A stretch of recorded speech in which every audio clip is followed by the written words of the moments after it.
గత కొంతకాలం నుంచి డ్రగ్స్ వ్యవహారం సంచలనంగా మారుతోంది. కొన్నాళ్లు డ్రగ్స్ అంశం పెద్దగా తెర మీదకు రాకపోవడంతో పోలీసులు ఊపిరి పీల్చుకున్నారు. అయితే ఈ మధ్య మరోసారి కొందరు సినీ నటులు సైతం డ్రగ్స్ కేసులో ఇరుక్కుని జైలుకు సైతం వెళ్లొచ్చారు. ఇది మరవక ముందే తాజాగా హైదరాబాద్ మణికొండలోని ఓ పబ్లో నార్కోటిక్ బ్యూరో అధికారులు ఆకస్మిక దాడులు చేశారు. ఈ దాడుల్లో కొందరు ప్రముఖులు డ్రగ్స్ తీసుకుంటూ అడ్డంగా దొరికారు. అనంతరం పోలీసులు వారిని అదుపులోకి తీసుకున్నారు. ఇదే వ్యవహారం ప్రస్తుతం హాట్ టాపిక్ గా మారింది. Master minds the pride of India. Inter, MPC, BiPC, MEC, CEC చదివిన విద్యార్థులకు సీఏ మరియు సిఎంఏ ఫౌండేషన్ కొరకు నూతన బ్యాచెస్ ప్రారంభం.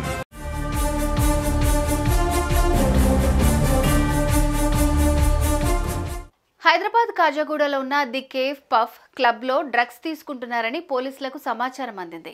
దీంతో వెంటనే నార్కోటిక్ బ్యూరో అధికారులతో పాటు మియాపూర్ పోలీసులు రంగంలోకి దిగారు. హుటాహుట్న ఆ పబ్పై ఆకస్మిక దాడులు చేశారు.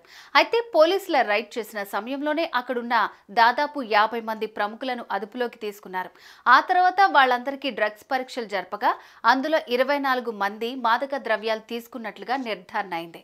అయితే పట్టుబడిన వారిలో ప్రముఖ ఫోటోగ్రాఫర్ మహేష్ చంద్ర, అకౌంటెంట్ ఆదాన్ బారీ, అమెజాన్ సీనియర్ అసిస్టెంట్ ఎండి షఫీ, అమెజాన్ కంపెనీలో స్టాఫ్ ఎంప్లాయీ కిరణ్ బాగానీలు ఉన్నారు.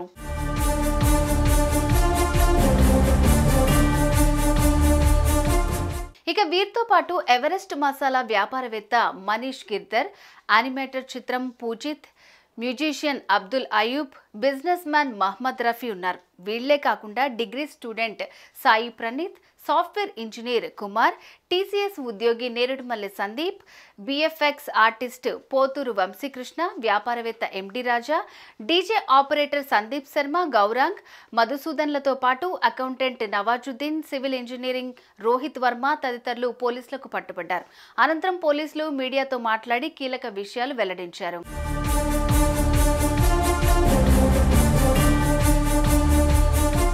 డ్రగ్స్ ను అరికట్టేందుకు పోలీసులు ప్రత్యేక చర్యలు తీసుకుంటున్నారు. ఈ మధ్య తెలంగాణ సర్కార్ సైతం మాదక ద్రవ్యాల నివారణపై ప్రత్యేక ఫోకస్ పెట్టింది.